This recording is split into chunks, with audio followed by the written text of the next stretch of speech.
All that. Give me 1 minute. I'm going to put it on mute and answer the question. Mm-hmm.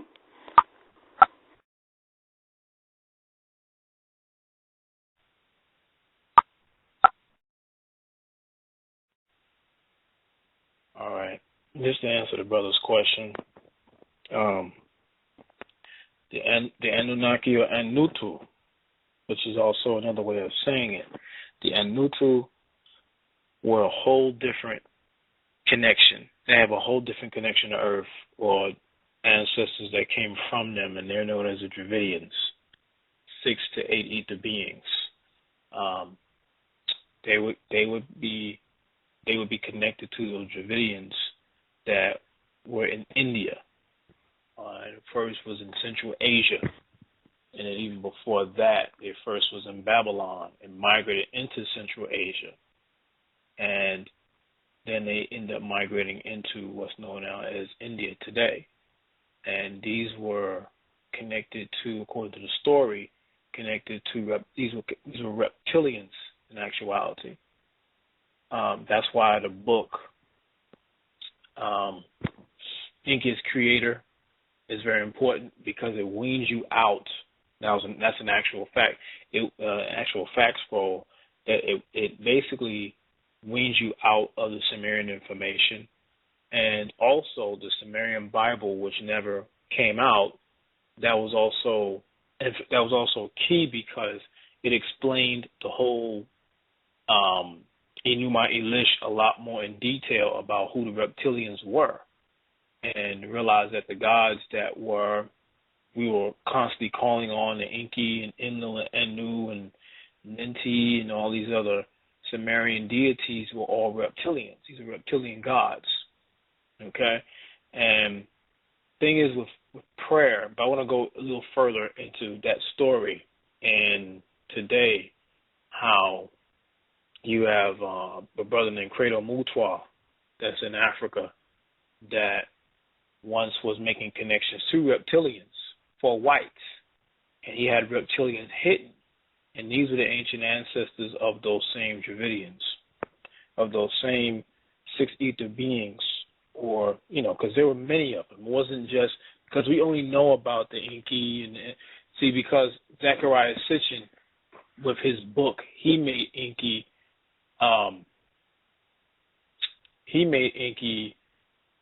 popular from a book called, Lost Books of Enki. And my father basically took the Enuma Elish, the Ata the Hashish, Gilgamesh epics, and translated them into English, and basically explained the whole story of the gods, the 6 ether beings, and this and that. These, what the Holy Tablet will call the Seed of Nakash. These beings, if you go into Sumerian tablets again, you have the father of the devil, which was the devil, which was Tarnush, and then you had the son of the devil, which was Halal. And then you go further into the Holy Tablet, you see the Melita, and these are what's known as the black devils, 6 ether beings. And the Dravidians would actually be the descendants of Kedman. And if you notice, if you look up Kedman, just to get a little further detail, Kedman was an 8 ether being. He had curly hair, Kedman or Adam, and he was a product of a mixing of what we know as the Atumites, who were also black devils who lived in the land of Nod, and Atum and Lilith, to be more, to add the wife in. Their son, which mixed in, them Atum, who mixed in with a non-ether being, the product of that was an 8 ether being or a Dravidian, which would be Kedman, and his wife would be Hawa or Eve, the non-ether pygmy, and Kedman or Adam would be the 8 ether Watusi, the 7 feet tall Watusi. That's who Adam or Kedman would be. But just to go into the prayer thing, thing is that when we call on ancestors, do realize that the ancestors are you now. You are your ancestors now. The biggest thing is that to get away from spookism, you have to see yourself as such. The beings that we're supposed to be dealing with would be the Neteru, the non-ether beings. But that's you then. It's not a disconnect. The problem is that when you say the word supreme being, like example, when we say the word, let's say Asaru or Hansel, supreme being, Acid, supreme being, Nedhet, supreme being, these are supreme beings. Haru, supreme being. Khenum. The problem is when we think supreme being in our minds, we still give it a monotheistic standpoint. And that is spookism. Because that was you then. All these, we can go back to them, but we can go back to Ogun, Obatala, Oshun. This is still you then. When you read about these stories, you're reading about attributes that are humanly possible. But because of religion, we see it as like, oh my God, they're hovering above me and I have to look up. No, you're not looking up at anything. That is spookism.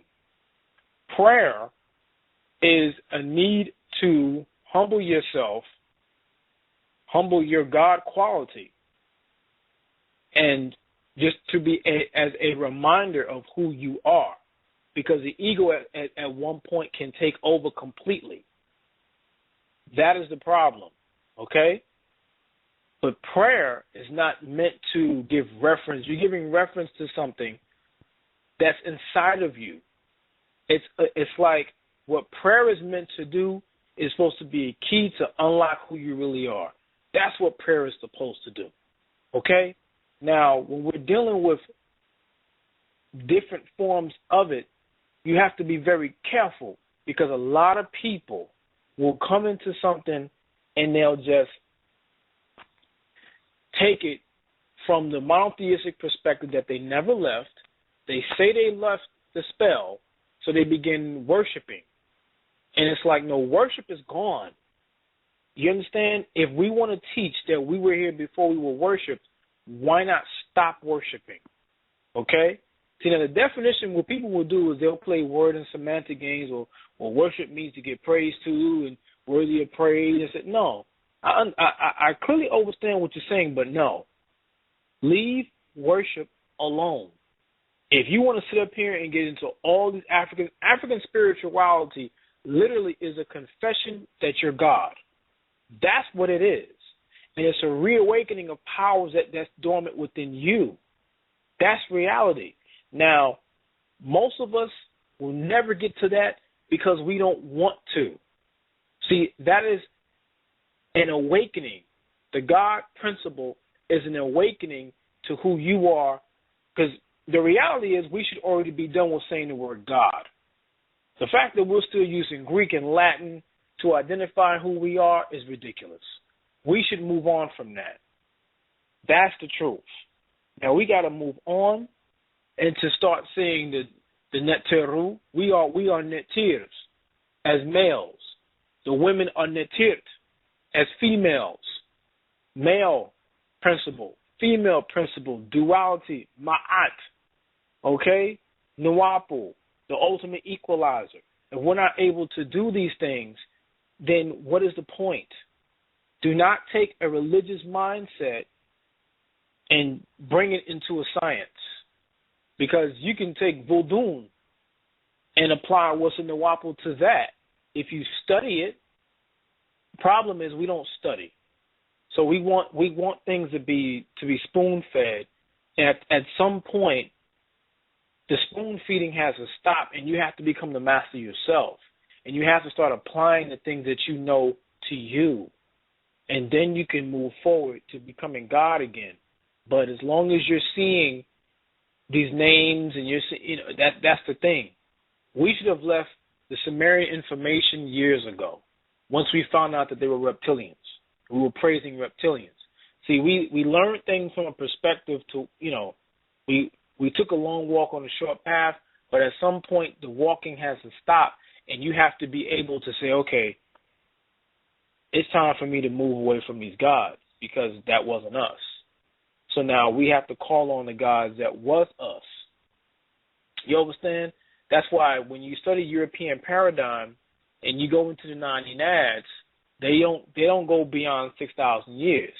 They only stay dynastic. They never go into pre-dynastic. They never go into the pygmy tribes.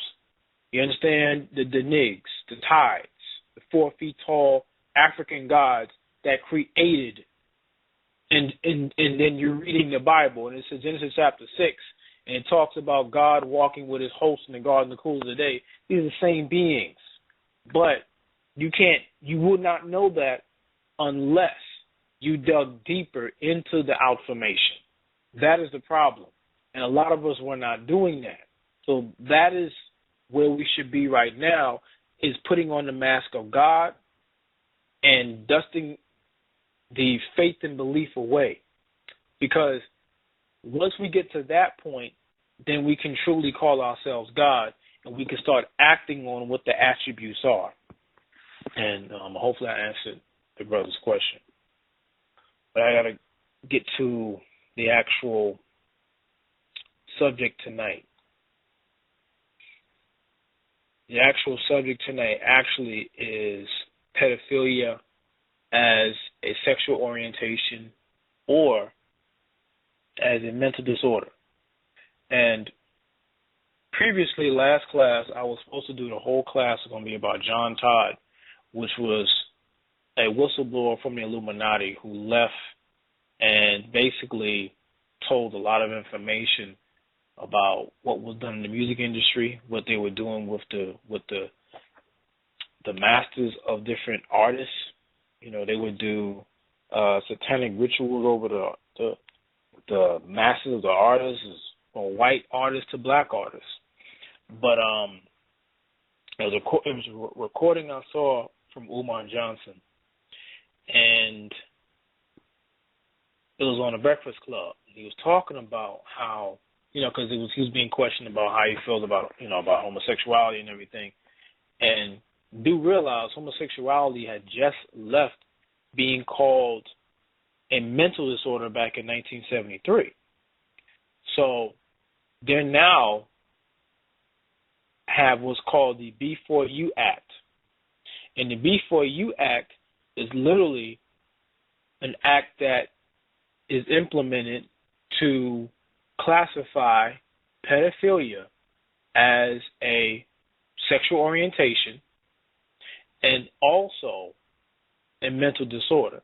And it's also something that protects pedophiles as well. This is also something that protects pedophiles.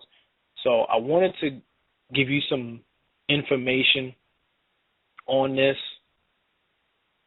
just so you know this isn't just something that's being said, but this is some real information. I want to quote from a website, because this is something that we need to know about. As we talk about a lot of other things all the time, but our children are our future. And if we're not protecting our children, then what is the point of what we're doing? So I'm quoting from a website, lmbwest.com, in case anybody wants to look it up. lmbwest.com/2015/06. That was fast. Yesterday it was gay marriage. Now look who wants equal rights. That's the website. But I'm going to quote from this site. And hopefully we can be able to warn others of this situation. Starts off, critics of the homosexual lifestyle have long claimed that once it became acceptable to identify homosexuality as simply an alternative lifestyle or sexual orientation, logically nothing would be off limits. Gay advocates have taken offense to such a position, insisting this would never happen. However, psychiatrists are now beginning to advocate redefining pedophilia in the same way homosexuality was redefined several years ago. In 1973, the American Psychiatric Association declassified homosexuality from its list of mental disorders. A group of psychiatrists with B4U Act recently held a symposium proposing a new definition of pedophilia in a diagnostic and statistical manual of mental health disorders of the APA.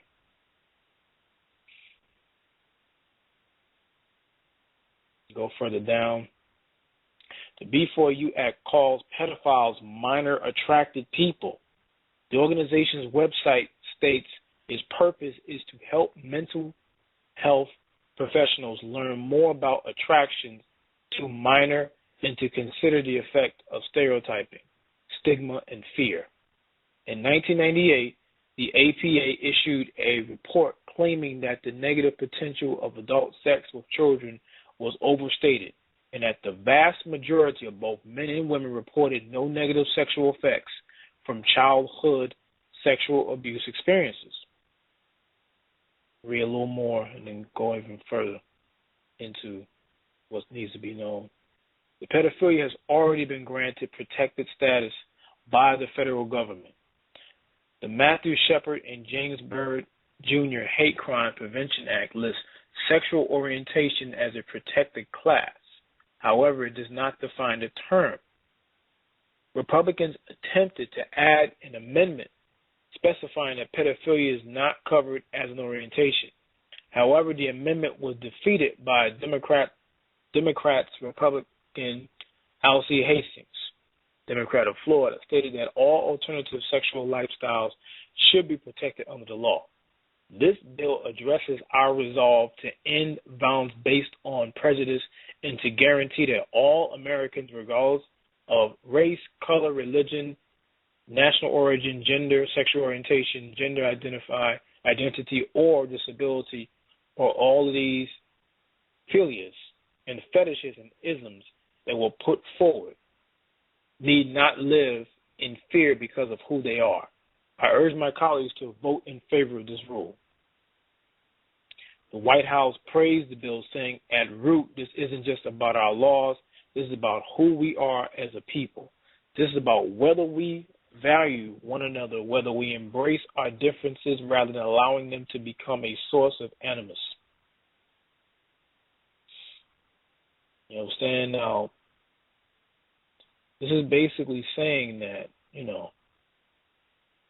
they're trying to find a way to make this into, again, a sexual orientation.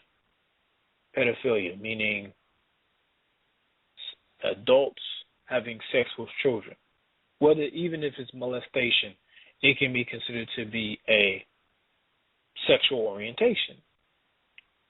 And this is extremely dangerous. But any type of plan like this that's a bill being passed, do understand that is coming even further above just the political landscape. See, we look at TV and we think, oh, it's just a bill being passed on C-SPAN and that's it. No, this is coming from up top, from the elites, from the Zionists, the Blue Blood Society, the Illuminati, for people who don't know what that is. And if you go even further, what I want people to do is when they get a chance, I want people to look up what the Talmud, before I can go any further, what the Talmud has to say about child sex, okay? Because a lot of people don't know that the Talmud actually endorses and condones sex with children. You understand? And do realize anything in society that gets passed, because you have to also realize that first, even before gay marriage was even passed on, and then you had, gay rights and all these things, this is looked upon on the surface as a feminist and gay rights agenda being connected, but it's deeper than that, because you have homosexuality going on in the Jewish community. These rabbis having sex with children. And in their holy book, the Talmud, it literally is letting people know that it's okay for middle-aged, adult, whatever have you, to have sex with children as old as 3 to 9.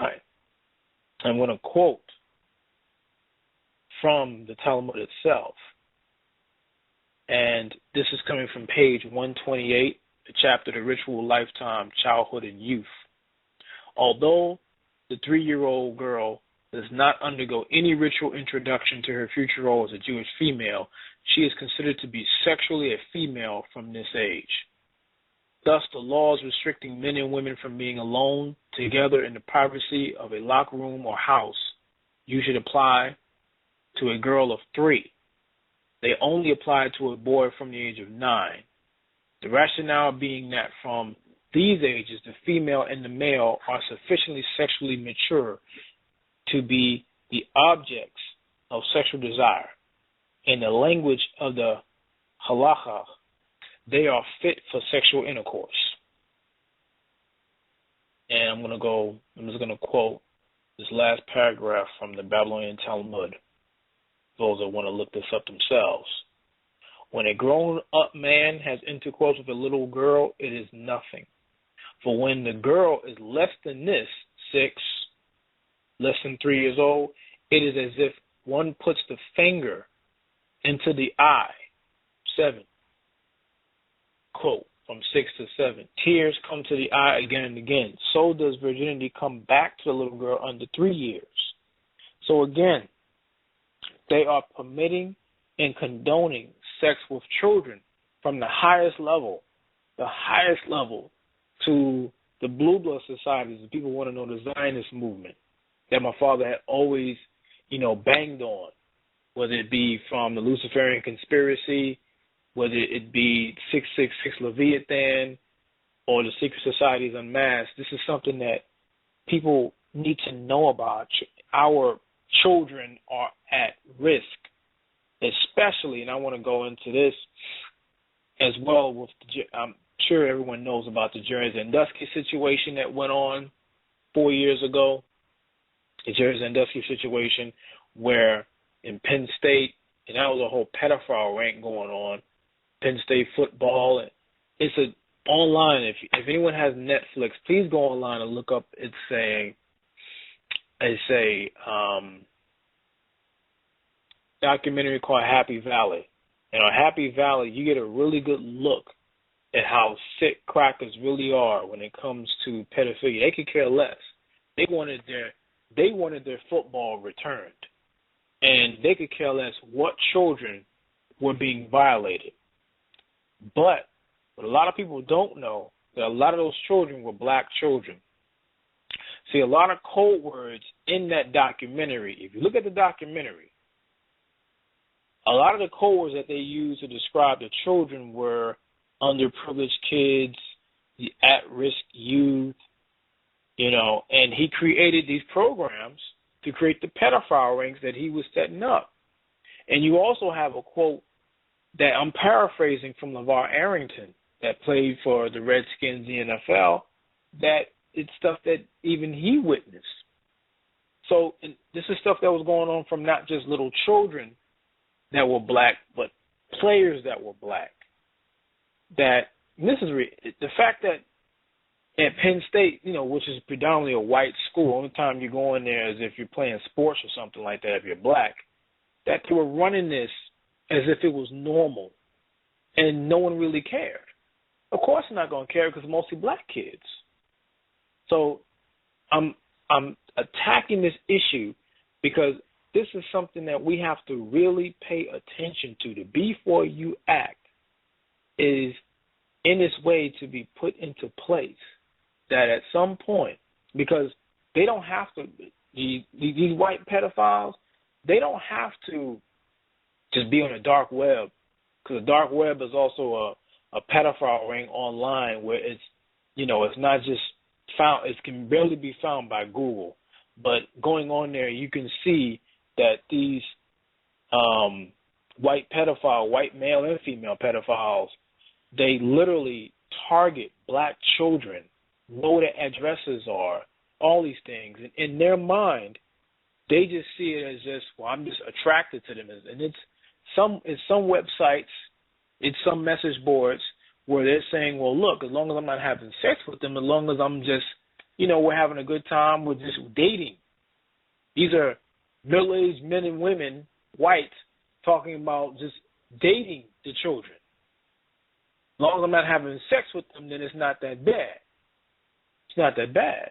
And this is very sick, because the reality is that, and what most people will want to talk about at some point is the pedophilia in the black community as well. And as we know historically, a lot of what has been done to us in slavery, we begin to mirror image what has been done to us.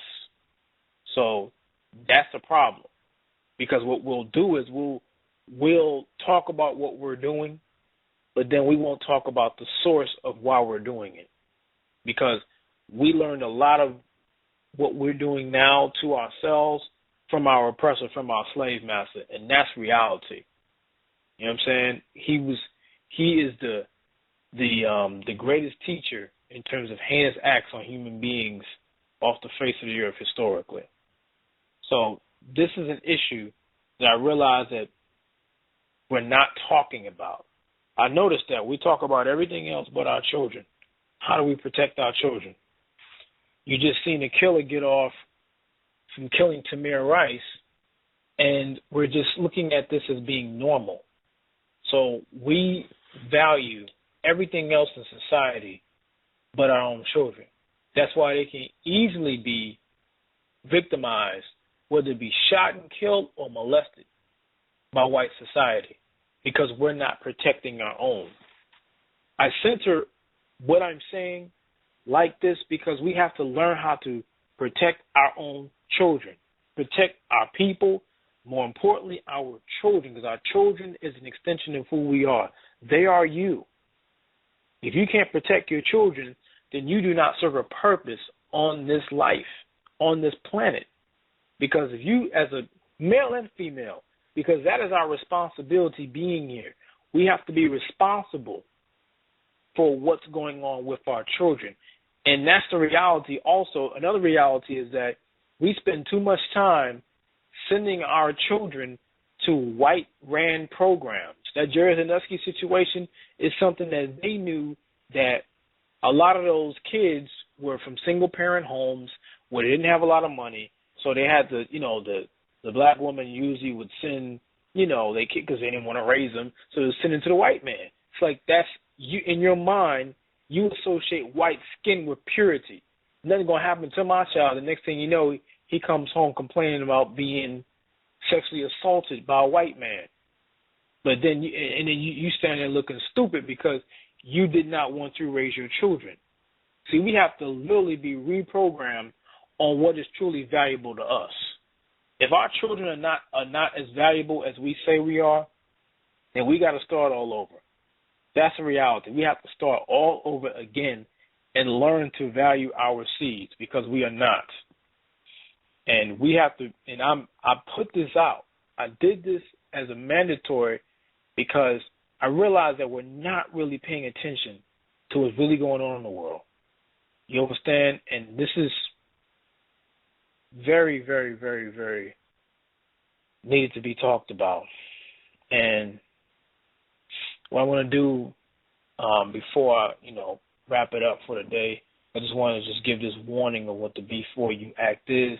I just want to quote from a website that gives you quotations because they have now reopened the B4U Act as of August 17th.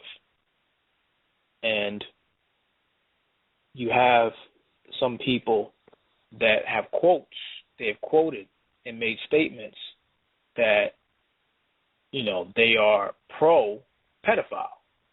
So this is a quote from Americans for Truth, and it's /2011.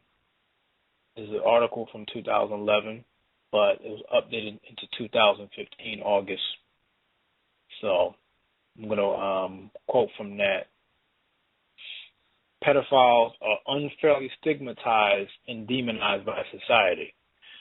There was concern about Vice-Latin diagnostic criteria and cultural baggage of wrongfulness. We are not required to interfere with or inhibit our child's sexuality. Children are not inherently unable to consent to sex with an adult. Okay? I'm going to quote 3 more so you can have an idea where we're coming from or where we're going in the society of this beast. In Western culture, sex is taken too seriously. Anglo-American standard on age of consent is new and Puritan. In Europe, it was always set to 10 or 12. Ages of consent beyond that are relatively new and very strange, especially for boys. They've always been able to have sex at any age. An adult's desire to have sex with children is normative. Our society should maximize individual liberty. We have a highly moralistic society that is not consistent with liberty. Assuming children are unable to consent lends itself to criminalization and stigmatization. I'm just going to read two more and wrap this up. These things are not black and white. There are various shades of gray. A consensus belief by both speakers and pedophiles in attendance was that because it vilifies MAPs, pedophilia should be removed as a mental disorder from the American Psychiatric Association Diagnostic and Statistical Manual of Mental Disorders. In the same manner, homosexuality was removed. Dr. Fred Berlin acknowledged that it was political activism similar to that witnessed at the conference, rather than scientific considerations that successfully led to the classification of homosexuality as a mental disorder. The reason homosexuality was taken out of DSM is that people didn't want the government in the bedroom, he said. Dr. Berlin appeared to endorse the politically aligned clinical practice of reparative therapy for homosexuals and pedophiles alike, saying if someone for their own reason doesn't want to live a homosexual lifestyle, I tell them that it's hard, but I'll try to help them. Okay. And this is the article called Time to Normalize Pedophilia, First-Hand Report on, again, the B4U Act Conference.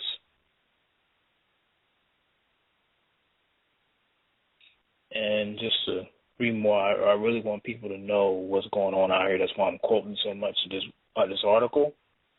So, next part goes into pedophilia as an orientation. This in parentheses is not a choice.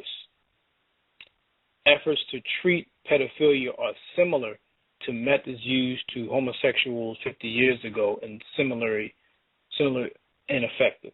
Minor attracted persons. This is a phrase that they want to slip into as opposed to being called pedophiles. They would rather be called minor attracted persons. I want people to go online later on and look up, just put in minor attracted persons in the search engine and look this up and put in B4U Act and you'll get further articles or, more articles that go into this. Minor attracted persons do not exhibit narcissism, psychosexual immaturity, psychopathology, neurosis, or any personality disorder more than people attracted to adults. In other words, they're just like you and me. So again, any decision like this, it starts at the top because the top's ideology permits sex with children. Okay? And this is a trickle down effect that again we went as I described earlier with the Penn State situation. That was a literally pedophile ring that went on for years, 20 years in the making. And you're having pedophiles on the dark web, and I want to just give a full review, that literally can target kids as, from 8, 9, 10, 11 years old. And specifically, I went on this site a couple of years ago that they'll have a white male, middle-aged, and they have 3 or 4 black kids right next to the picture. This is online. But because we're not really being fed this, and most of us who say we're not under the spell are pretty much still under the spell, because if the news is not talking about it, we're not going to do the research about it. We have to realize that this society is going to push pedophilia as something that is as normal as anything, as normal as male and female coming together. If they can, again, do realize they just took away homosexuality just 42 years ago to be exact, as a mental disorder, So now they can take away the pedophile mentality from a mental disorder to now, as they did with homosexuality, a sexual orientation. Again, every political move and every act that's being put in place is not just an act on a political front from Democrat and Republican. There's a higher order to this, from the Zionist movement again to the Blue Blood Society, as others would like to call it, or the Hidden Hand, and they are controlling our thoughts and our ideas. Because again, at some point, if I push this just the same way they push the gay agenda in our face, homosexual agenda, they will push the pedophile agenda, and we won't even be able to even protect our people, our children specifically, from situations like this, because they can push an act overnight. Next thing you know, you'll see things that you've never seen in society. Older men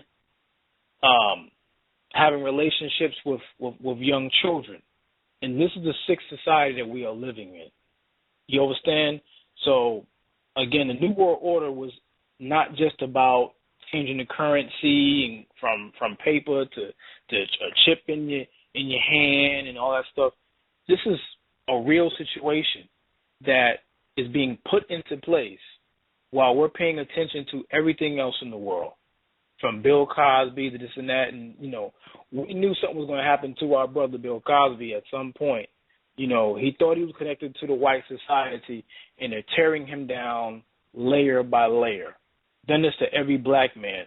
Over-sexualize a black man to be this over-sexualized buffoon or gorilla in society, and they tear you down. We've been doing this since slavery. Doesn't matter. But at the end of the day, that's our brother, and I would never side with whites over our own people. So this is a subject, again, I felt need to be attacked, need to be talked about. Again, for those who are listening, look up the B4U Act online, and also look up the term minor attracted persons. So what I'll do is I will take it off the mute and have some convo for a minute before we shut it down within 10 minutes. And questions if anyone had any more.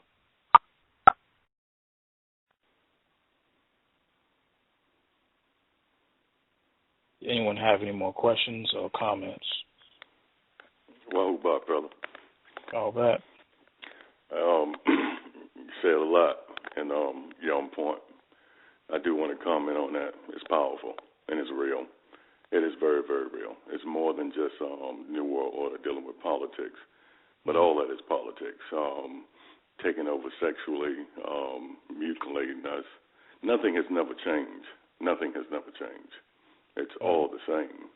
But I do have a question, and to get some type of, and I know you have that answer for me.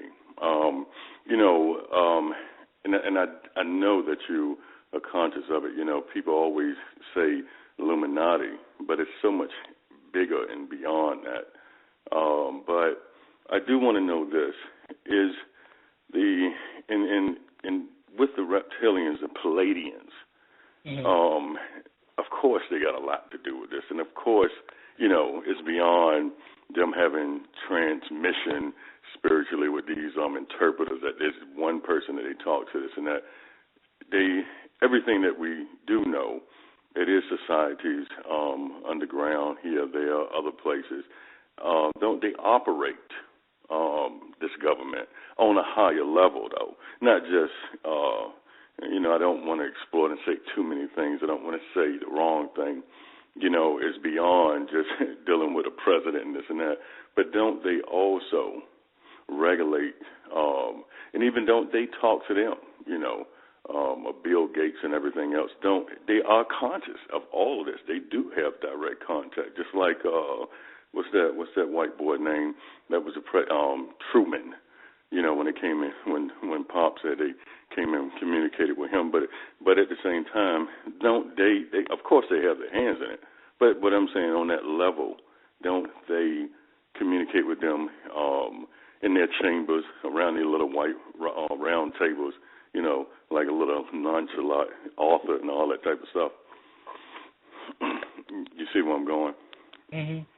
They do. It is on that level, isn't it? Yeah. It is, extremely. Yeah. And also, too, it's on a level where they also deal with, just like me, I deal with ships. It's nowhere I've never traveled. Merchant Marine navigation officer. I've seen so many white boys. It's disgusting, and I wish I had the power to knock them out at times. It's just disgusting to my spirit. In my past, to see them in Malaysia, Indonesia, many different places, taking the little girls from the family, paying them for 8-year-old, 9-year-old, 10-year-olds. So what you're saying, I'm giving confirmation and reality of really seeing it and being right beside it. And it is disgusting. But that's on a small level. This is on a greater level. This thing is just going to be like, and I don't want to offend anybody, just like the homosexuality where man and woman is going to be on that scale, marriaging and all that. Probably another 5 years, we might see a little kid walking around talking about, this man and that man or whatever married them, just like in slavery they did it, and it's still the same thing. But, yes, I'm giving confirmation. I've seen it. It's disgusting. And not only I've seen it, I've been right to it, got into confrontations, and not a brawl physically, but confrontations. It is nasty, and never could comprehend it. But I dealing with like that. There are some things on the internet that deal with the Palladians. They deal with a white supremacy, so they're not. The question I want to ask, brother, is, do we have any other beings that are, how could I say, on our side or for us? Or I don't want to sound stupid. Do we have any beings that are for? I know that we have to elevate spiritually. I know, you know what I'm saying? If I'm putting it right, do we? I know the Palladians that are fighting for us.